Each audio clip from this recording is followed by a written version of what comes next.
asalaamaaleykum mbokk yi ñu suivre si Daaray Technologie ñu ngi leen di gërëm te di leen jaajëfal dal leen ak jàmm si seen nouvelle vidéo alors donc si vidéo bi dinañ jàng les méthodes mathématiques alors donc les méthodes de chaîne de caractère pare nañ si ñu daal di koy cliquer à donne donc fii ñu daal di nekk sur les méthodes mathématiques. Alors donc pour les méthodes mathématiques je pense que on va le faire sous forme de d'un programme boo xam ne dañ lay présenter menu nga daal di choisir donc on va le faire tout de suite donc pour cela donc dañuy pare si dossier D11 ñu daal di créer un autre package ñu daal di koy tuddee D12 underscore les méthodes donc ñu abrégé ko donc les méthodes math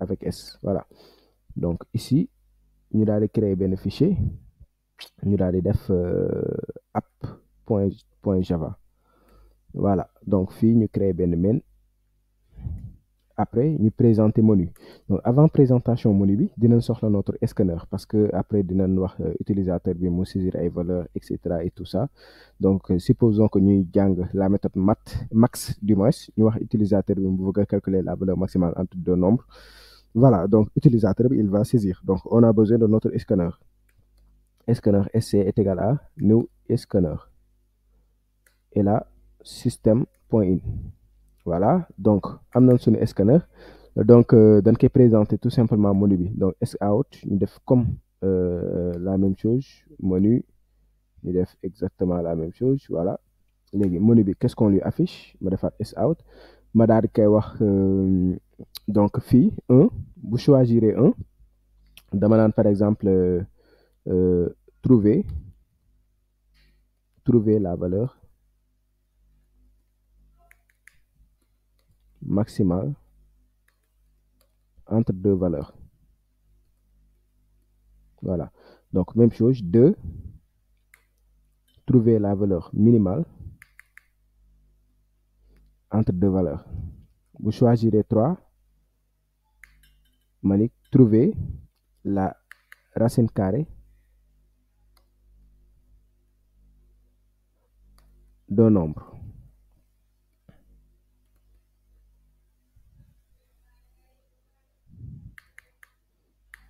Vous les faites 4.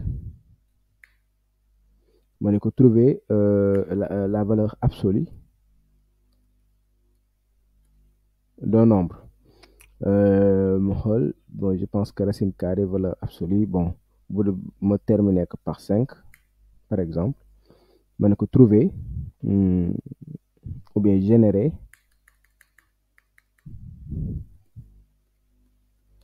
un nombre aléatoire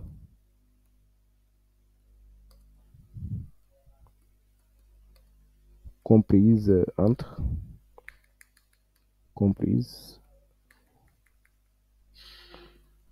1 et 100 par exemple, ou bien 0 et 100.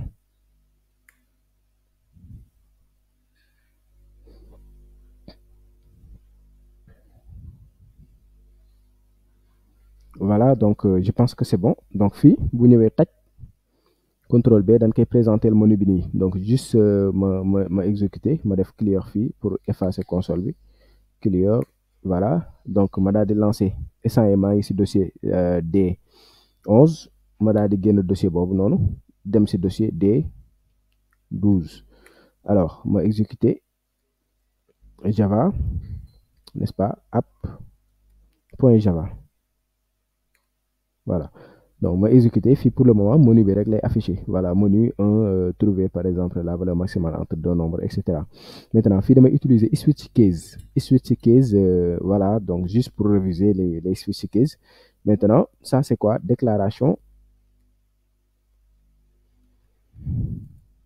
du scanner donc toujours booy coder defal de telle sorte que ce code bi nga commenté ko quoi donc fii présentation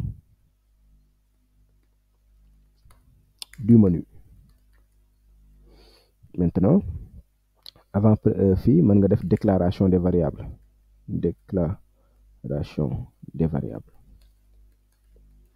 donc déclaration des variables après dinañ soxla par exemple xam nga lii après day choisir faites votre choix donc dinañ soxla choix donc ñu def ko char ñu tuddee variable bi choix voilà donc choix est égal à code vide comme ça bu neexee donc fii pour le moment après buñ ko présenter menu bi dañ koy defal afficher ni ko faites votre choix faites votre choix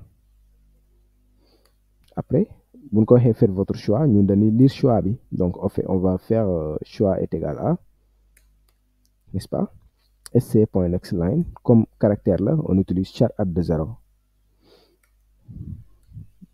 Voilà.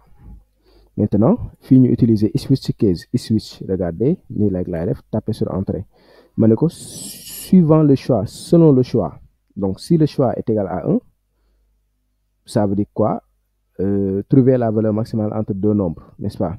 Donc fii damay def nii dama lay laaj nga saisir la première valeur et la deuxième valeur. Donc fii dama naan is out entrer la première valeur. Donc fii entrer la première valeur. Donc fii lan laay def dama koy déclarer ci kaw. Donc fii dama naan c'est des entiers, hein? Donc valeur maximale entre deux nombres, deux valeurs, donc c'est des entiers. Donc fii dama naan valeur 1, voilà, ma créer virgule valeur 2 pour déclarer leen en même temps.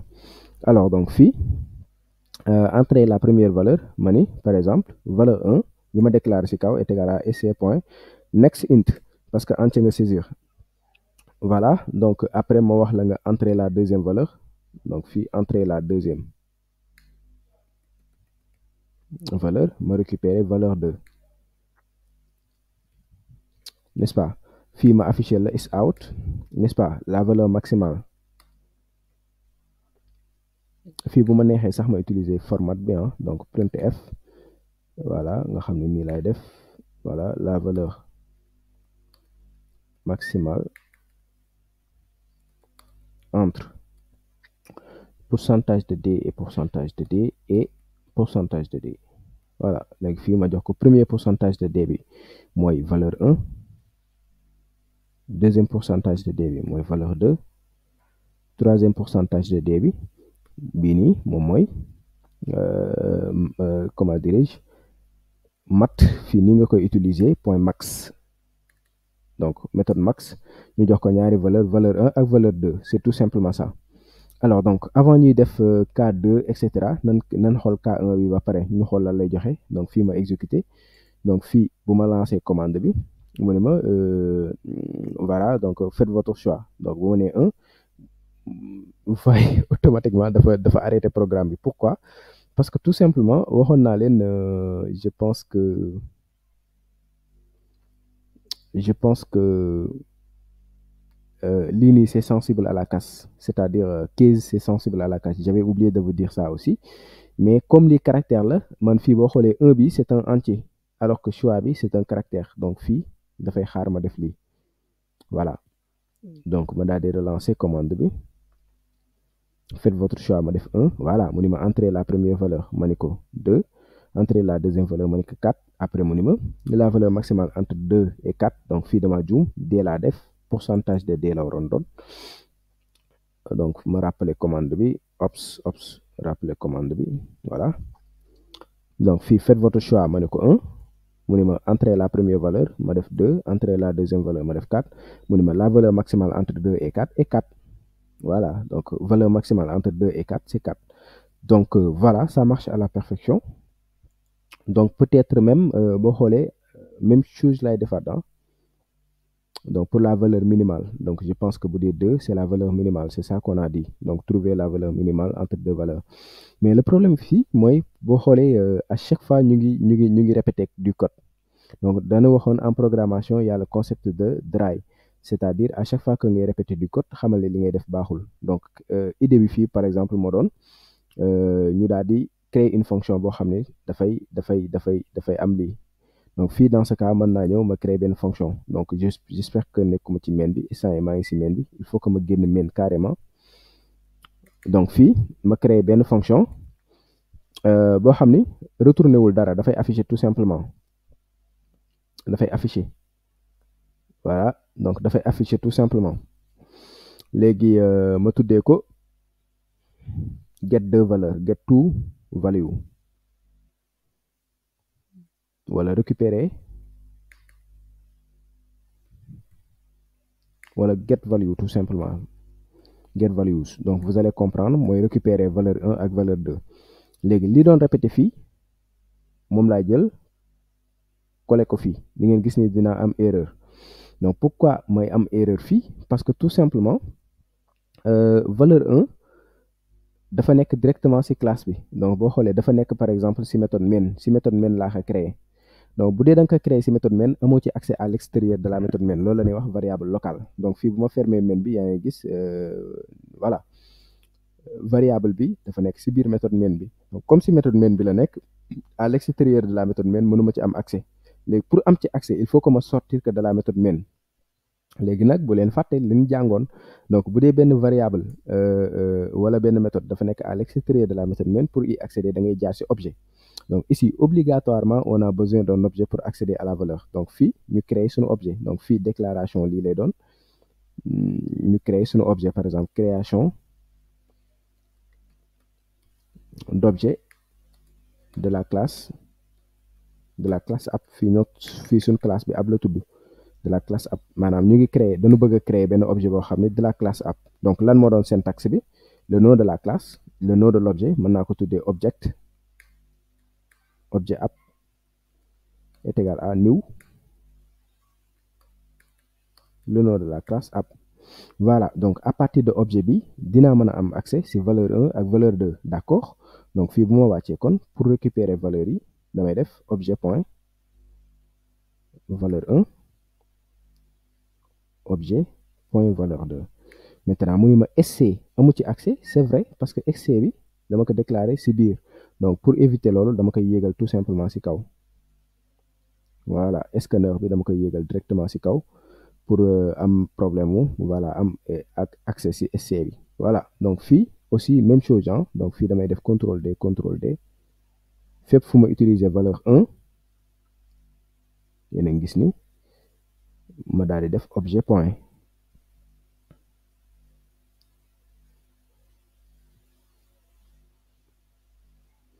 Fii aussi même chose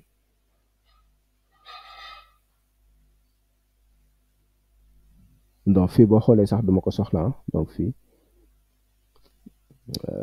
par contre ça va être un peu chiant ça va être un peu un peu truc parce que le problème c'est que fii damay soxla valeur 1 ak valeur 2 donc li ma mënoon peut-être en appelant la fonction ça va être un peu chiant. Donc li ma bëggoon def nii je pense que c'est bien possible mais damay ragal mu compliqué. Je vais faire CTRL Z excusez-moi je vais faire CTRL Z pour faire quelque chose de très simple Donc pour le moment on va dupliquer du code désolé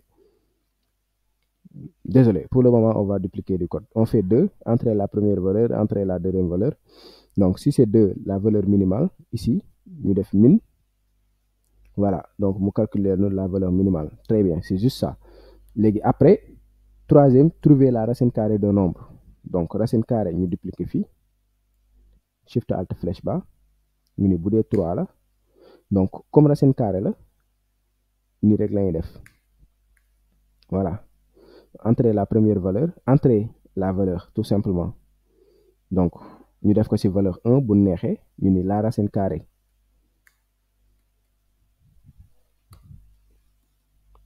de pourcentage de d et pourcentage de d. Donc la racine carrée de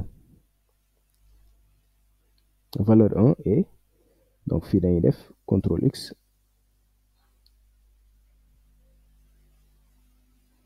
et sqrt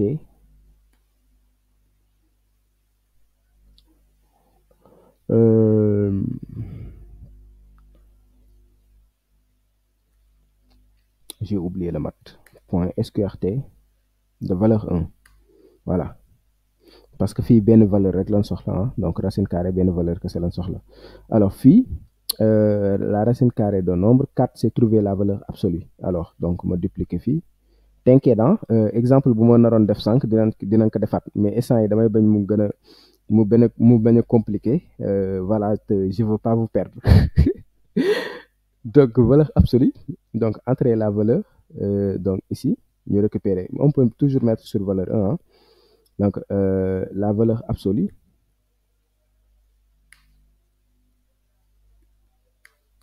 de pourcentage de D et pourcentage de D. Donc, la valeur absolue de ça est, donc ici, on utilise tout simplement abs, mat.abs. OK, dernier, c'est quoi? Donc, trouver un nombre aléatoire compris entre nangam et nangam. Maintenant, pour cela, bon, on va faire juste en fait le code. Donc, si c'est 5, on va faire le code. On ne lui demande pas de saisir. Donc, ça, c'est 5. On ne lui demande pas de saisir. On met le code qui permet de générer un nombre aléatoire. Donc, il y a un code qui permet de générer un nombre aléatoire. Donc, damay def bon, sout ma daal di def int et puis bon, ma utiliser mat.random, mat.random mu générer un nombre aléatoire. Léegi ma ne d'accord, nombre bi ma générer dama koy multiplier par 101. Donc, lii nii mooy permettre trouver un nombre compris entre 0 et 100. Voilà. Donc, je pense que c'est bon. On va tester maintenant. Donc, bu yegsee fii ñu ni ko choix incorrect. Choix incorrect. ñu def ko au revoir. Au revoir. Voilà. Merci beaucoup. Donc, on va tester ça. Boum, boum, boum. Donc, fii menu bi la ñuy présenter. Donc, nombre maximal. Donc, premier bi testé woon naa ko ba pare xanaa ma testé waat ko rek fii ma defee 4 ma def 8 dana ma la valeur maximale entre 4 et 8 et 8. Donc, ma testé deuxième bi 2, n'est-ce pas? 2 mooy trouver la valeur minimale. Bu ma defee par exemple 34 et 82, mu ni ma la valeur minimale entre 34 et 82 est 34. Voilà, ça marche. Ma def 3, trouver la racine carrée d'un nombre. Donc, fii 3 laay choisir. Donc, ops, li ma choisir baaxul.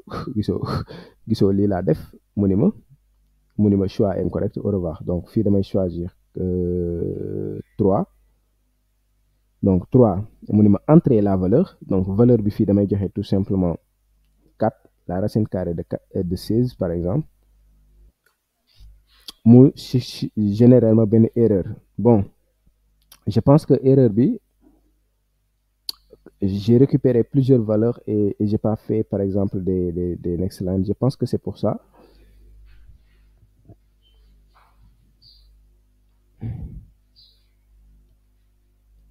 Entrer la valeur, next int, valeur 1. Bon, dama naan ko boo duggee fii valeur 1 est égal à vide. Valeur 1, je pense que valeur 1 c'est des entiers, hein.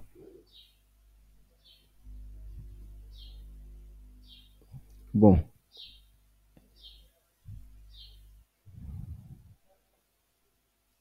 parce que ici, bon, je lui dis que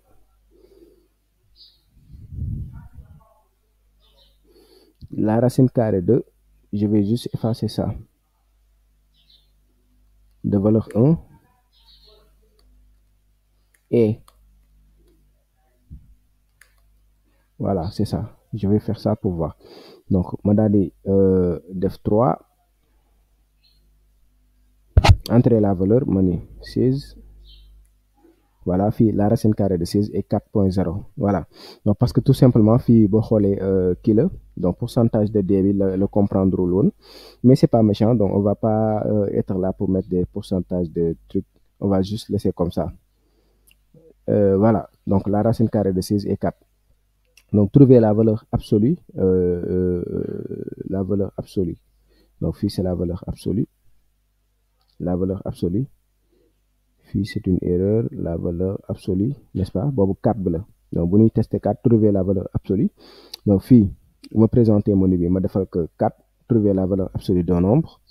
Donc, fii bu ma ko joxee moins 2, n'est-ce pas? Mu affiché la valeur absolue de moins 2 et 2. Donc, générer un nombre aléatoire compris entre 100, boobu option 5 la. Ma relancer programme bi, ma def 5, n'est-ce pas? Mu ni ma nii. Donc, mu générer ma 25, n'est-ce pas? Heure boo defee 5 daf lay générer benn nombre aléatoire. Donc, fii heure bu ma ko joxee valeur bi mu daal di may générer benn nombre aléatoire. moo ko defee par exemple 7, bon, du moins 7 amul, mu defee 5, mu génère benn nombre aleatoire fii 50 la mais bu ma neexoon dama naan ko saisiral valeur bi par exemple fii ça c'est quoi bu ma neexoon ma ne ko saisiral valeur bi donc rien ne m'empêche ici ma ne ko saisiral valeur bi fii par exemple bu ma neexoon dama naan ko entrer une générer entrer une limite. Par exemple fii on a fixé à 100 mais fii par exemple mën na def int ou bien ñu ni valeur 1 bu neexee est égal à valeur 1 est égal à sc.next int lim saisir int bi alors fii au lieu ñu utiliser 101 on va utiliser tout simplement valeur 1 voilà donc fii dafay générer un nombre aléatoire bu comprise entre 0 ak valeur limite bi mu saisir donc fii bu neexee ñu ni bu neexee au lieu ñu koy def valeur 1 ñu ni valeur limite et là CTRL D CTRL C ici ñu utiliser valeur limite et voilà donc fii bu ñu testé yéen a ngi gis après bu ma defee 1000 dafay générer benn kii boo xam ne dafay comprise entre 0 et 1000 fii par exemple valeur limite ma def ko 1000 fii di 1000 bi mooy général ma benn kii boo xam ne ma tapé sur entrée gisoo fii 955 maanaam daf may générer code boo xam ne dafa nekk entre 0 et 1000 vous voyez donc les gars boo comprendre la seule limite est votre imagination, tu peux faire des choses extraordinaires. Donc, je pense qu'on a vu les méthodes maths les plus importantes. Ok, je vous donne rendez-vous si une vidéo, nous commencer les boucles en Java.